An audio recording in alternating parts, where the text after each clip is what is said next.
Every Penn State wrestling fan had this weekend circled on the calendar as soon as it came out. What was it, in October, September, when Penn State's wrestling schedule was fully announced?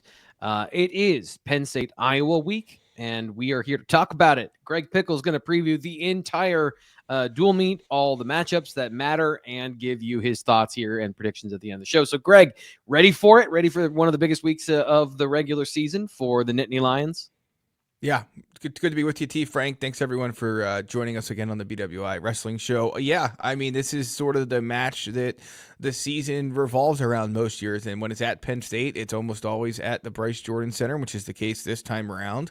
Was supposed to be the first Penn State match at the BJC this year, but remember that Wyoming match all the way back in December had to be moved across campus due to the women's volleyball team's postseason run. So, second time moving over to the BJC for Cale Sanderson and co. The third, of course, will come next month when Michigan visits the Bryce Jordan Center. But yes, the duel of the season that everyone has been counting down the days to is finally just about here, and Penn State will go into it as a favorite, as it is done often, over its now 65-match win streak, as it looks for number 66, which would put it within 10 of catching Oklahoma State for a tie of the most consecutive dual meet victories in college wrestling history. So Penn State, Iowa is the next Big Ten match on the docket for Penn State after it ran over Rutgers last weekend on the road in Piscataway.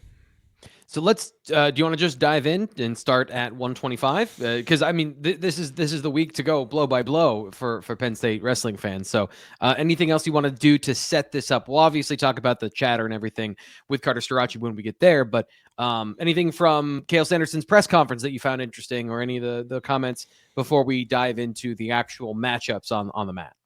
Yeah, so I think that Penn State feels like it came out of that Rutgers match in pretty good shape. I do think that if you've been following along for quite some time with Cale Sanderson and the way he and his longtime coaching staff trains these guys up, T. Frank, that they do at times hit some of these January matches and have a little bit, I don't want to say a lull's the right word, but they are working pretty much as hard in practice as they are on the mat.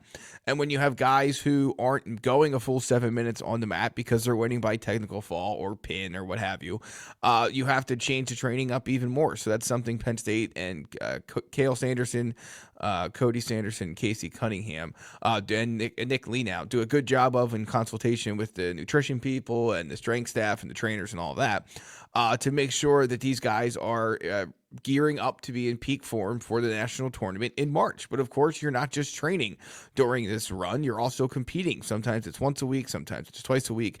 Just depends how the schedule falls. So far for Penn State, it's been a lot of one dual meet weekends. That's the case last weekend against Rutgers, where Penn State maybe didn't score as many bonus points as it would have liked, but it still won 9 of 10 matches.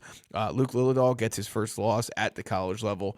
Thought he wrestled okay, just didn't get enough offense going. That happens, especially at 125, sometimes more often than not. And it'll be a good learning experience for him. But Penn State, by and large, took care of the Scarlet Knights, and we'll see where things end up going from here, T. Frank. But I think, for the most part, if you think back to not just the start of the Big Ten season, which was only a couple weeks ago, but the start of this season and some of our final preseason thoughts, Penn State had question marks at 157 and 197, and those have been answered. And this is the lineup Penn State is rolling with at this point, and it's firing on not quite all cylinders, because you just had Luke Lillidahl lose, again, his first college match back on last Friday night against Rutgers, and Braden Davis, has looked okay at times, and other times has some work to do at 133 pounds his first year there. But I think for the most part, this lineup is rolling about as well as you would expect it to. And now it faces an Iowa team where, again, it'll be the fifth ever top 5 matchup between these two teams. Iowa won the first 2 instances of that when it was number 1 and beat number 2 Penn State. Penn State won the most recent 2 when it was number 1 and beat number 2 Iowa, over the last couple of years. So we'll see. Iowa has not beat a number 1 ranked team since like 2015, which should not come as a great surprise if you're familiar with the history of this Penn State-Iowa series. Iowa does have. There's only one team that's going to be, and they haven't done it. Yeah, that makes sense. Yeah. Right. So, yeah, time will tell how this all shakes out. But all told, T. Frank, I think Penn State, again, came out of the start of Big Ten action in good, solid shape, and now heads into what can rightly and not even arguably rightly be called its biggest match of the year. Yep. So let's get into it. Luke Lillidahl versus Joey Cruz, 125. Strong advantage here for Penn State, but coming off the loss and all those things, we're not expecting any of that to really affect Lillidahl's performance. He seems like a guy that doesn't necessarily feel those sort of environments the way that Cale Sanderson talks about him as well in terms of the mental makeup of a guy like Luke Lillidahl. Yeah, and Cale Sanderson was asked about this week and talked about the fact that they love having Luke Lillidahl, who goes by the nickname Lightning Luke, of course, as their leadoff man. Didn't have a lot of lightning really working his favor last week against Rutgers, but it'll be interesting to see if Penn State wins the coin toss. You can almost guarantee this match will start at 125 pounds. If the two sides would agree, then there's no need for a coin flip, and it would start at 125 pounds. Or if they cannot agree, Tom Brands could start at just about anywhere if he would win this coin toss. So we'll have to wait and see. But let's just work under the assumption, because we can't predict the outcome of the coin toss. So Right. Let's just work under the assumption that this starts at 125. Certainly an opportunity. I don't think there's a lot of bonus point victories coming in this match, T. Frank, but this could be an opportunity for Penn State to get maybe a major decision and get out to a 4-0 lead if it's able to, again, start at 125. And if Luke Lillidahl is ready to roll when he faces number 26, Joey Cruz, in that 125-pound match. So definitely one of the few possibilities for Penn State on this bout card as it currently is constructed based on the projected lineups where you could see a bonus point win. There's not a lot of opportunities, I don't think, for Penn State to get those on this card. We'll see. But that is one spot where it certainly is a possibility. And, time will tell on that front. Yeah. So 133.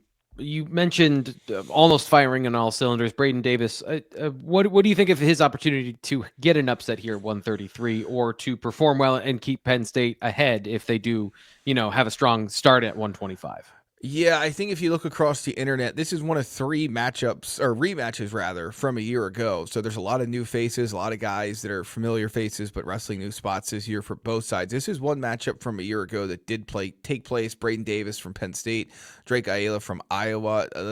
Both were at 125 pounds last year.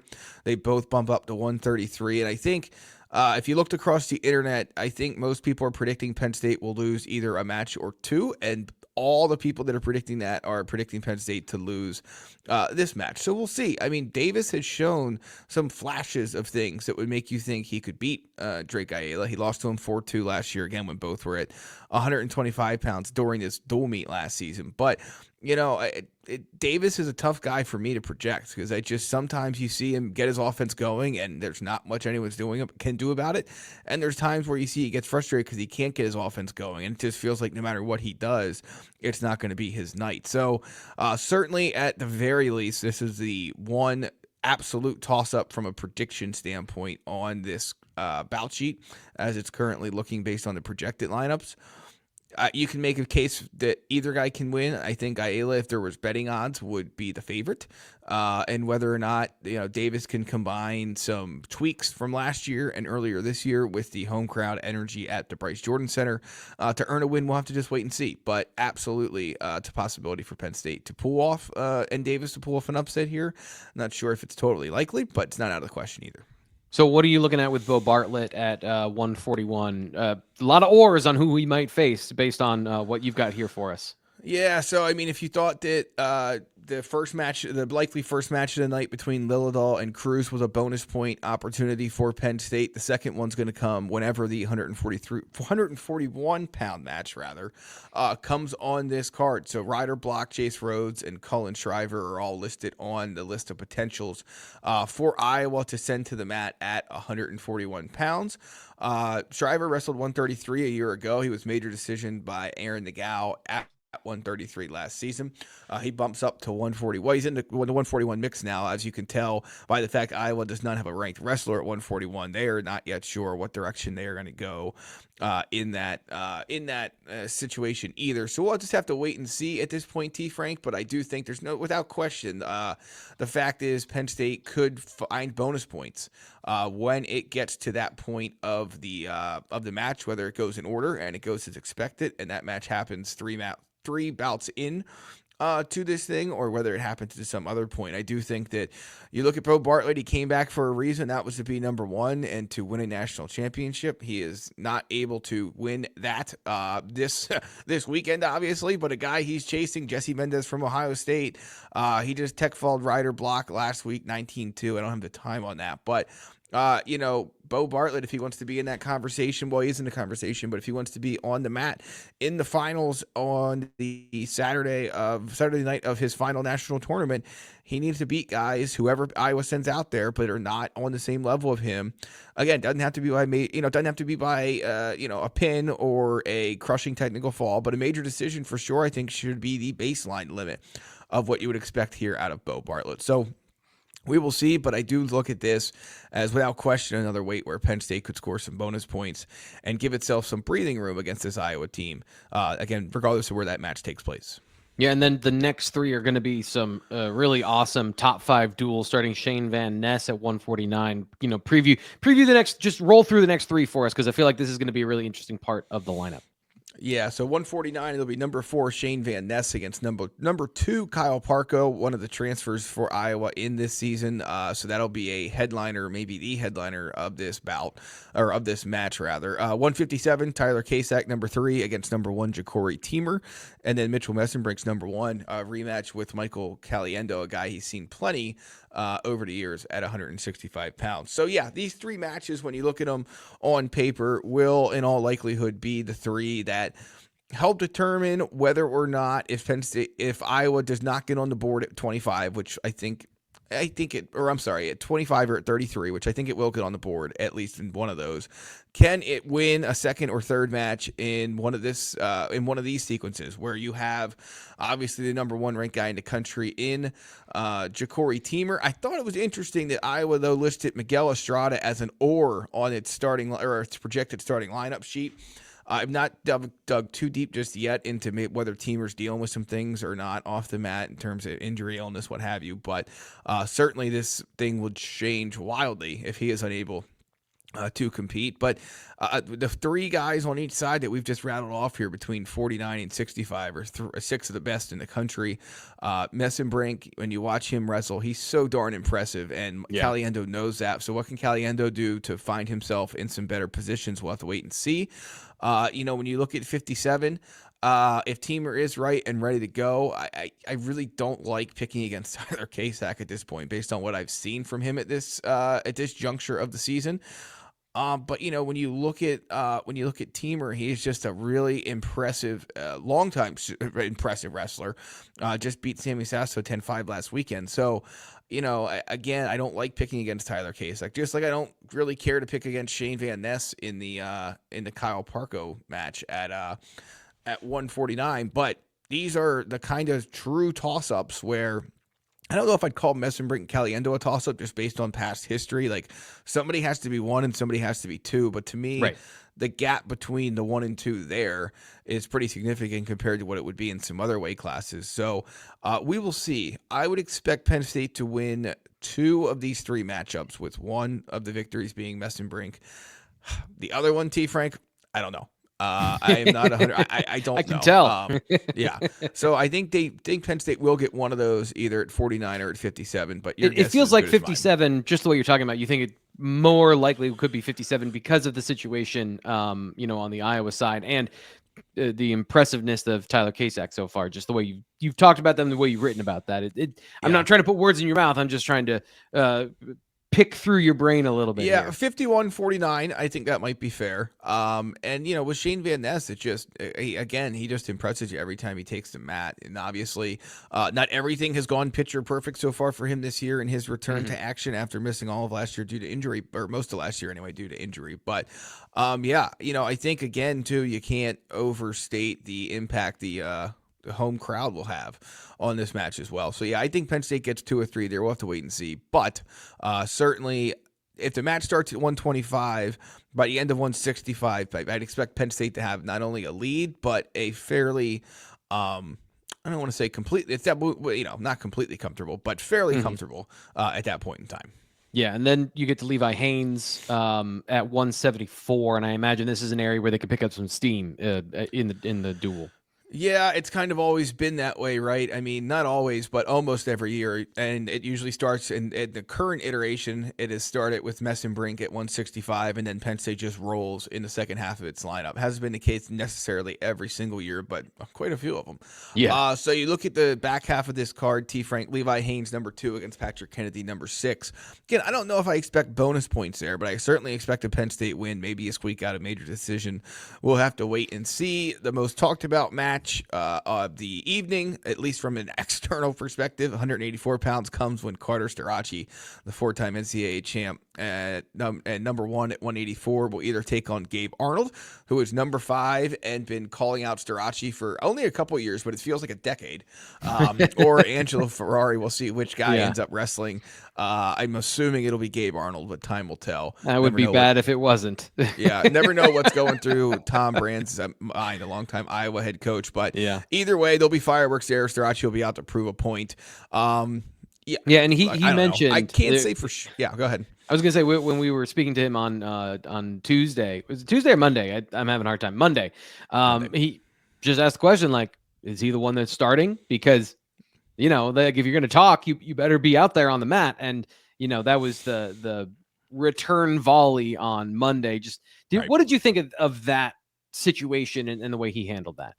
I was fine with it. I mean, I totally get it's just sort of part of the sport. It's part of the fun. I believe Cael Sanderson was asked about the sort of smack talk or whatever you want to call it, and was just kind of like, yeah, it sort of just is what it is. And Tom Brands was asked about it too, and was like, I'm not going to micromanage how my guy gets ready for a match and how he does this or does that. And then so, I mean, I don't know. I got the sense watching Tom Brands that he'd prefer that maybe Gabe Arnold didn't use his post-match Ohio State platform to call out Carter Starachi. Right. But like he said, he's not going to micromanage how a guy goes about his business as long as it's, I didn't really, Gabe Arnold is, again, he's been calling out Carter Starachi for a couple of years now. So this is not anything new or out of the question it's only a matter that the only thing that might be surprising about it was that it took so long to come out, that it didn't happen like 2 weeks ago, and he just completely overlooked the Ohio State match, even though they're the number 4 team in the country. So, yeah, we'll see. But certainly all the fireworks and talk will be focused on that match. Should be fun. We'll see. Again, Penn State wins the match without question, doesn't get bonus points. Another weight class where you say to yourself, not out of the question, maybe not a certainty, not guarantee. But you can guarantee, I can guarantee at least, that Carter Starachi will be looking for them, whether he gets them or not. Always another matter. 197, we got Josh Barr up on the list, and a guy that, again, has been super impressive so far this year. Do you consider this an upset, 4 versus 1, if he were to win that? And how do you see this one playing out? Yeah, great matchup here. Stephen Buchanan, another guy who joined the Iowa program this offseason, 197-pounder, successful, 13-0 on the year, ranked number 1 by Intermat. Josh Barr is, of course, 12-0. I would call this an upset. I would. And it may be one of those ones that if Josh Barr won this match, we would look back on it and say, in hindsight, it was not an upset. It was just a rankings. The rankings weren't catching up to the results quick enough. Right. But the guy's undefeated and beat some really good talent so far this year. So I think Buchanan comes into this match as a deserving number 1. Josh Barr comes into it as a deserving number 4. And he has the opportunity on the mat to take that guy out and climb higher. We talked about that not too long ago with Luke Lildahl moving up in the rankings and so on and so forth. So great match there is, Buchanan obviously probably has an experience edge, to some degree at least. So we'll see if that plays a role. But again, it's another one of those weight classes where you would not be shocked if Penn State wins. And if Penn State loses, it'd be very surprising to see them give up multiple bonus points or any bonus points there, rather. A decision defeat, close match probably. But Josh Barr, I mean, that 22-point performance against Rutgers in the third period was one of the most absurd things I think most wrestling fans have ever seen. To be tied 0-0 after 5 minutes of wrestling and win 22-3 with a technical fall with 30 seconds to still go in the third period was just unlike anything I've ever seen before. Goes to his motor, goes to his skill, goes to his mindset. When you want to score points like that, you're going to win more matches than you lose. Will he win this one? Time will tell, but certainly has the ability and mindset and approach to win it. we'll see if Buchanan can match it and maybe go a step higher. So time will tell. All right, so close this out. We got heavyweight, and then give us your predictions. Yeah, so Greg Kirkfleet, the third of 3 rematches, and one of the only 2 that comes at the same weight as it did a year ago. Greg Kirkfleet takes on Ben Cutter, who's number 11 in Intermat's latest rankings. This is obviously a Greg Kirkfleet that came back and wants to prove a point, wants to make it clear that he is somebody who is capable of beating, he was the Hunnit one coming in, right, when he was number 1. Then Gable Stevenson comes out of retirement, is the new number 1, and I'm sure Greg Kirkfleet kind of feels a certain way about that. I know some people thought maybe he was a little under the weather, maybe not feeling the best. Cael Sanderson did almost like go on the doorstep of confirming that. You were there. I watched the video, but he kind he said he was battling something, then he kind of just let it go, and that's the way Cael Sanderson usually operates in those settings. So yeah, we'll see what we don't know what he's dealing with, but certainly he will have a tough match here. But to me, it's all about the bonus points in this weight class. It is all about whether or not he can get a major decision or better. You go back to last year's dual meet result between these 2 teams. He picked up a major decision 9-1. I see that being possible again this year, so it's another opportunity for Penn State to get bonus points. We will dive a little bit further into that later this week, but I do feel like it is one of the, again, not every spot is going to be a bonus point situation for Penn State. Heavyweight is one of them where they could rack up at least 14 points, if not more.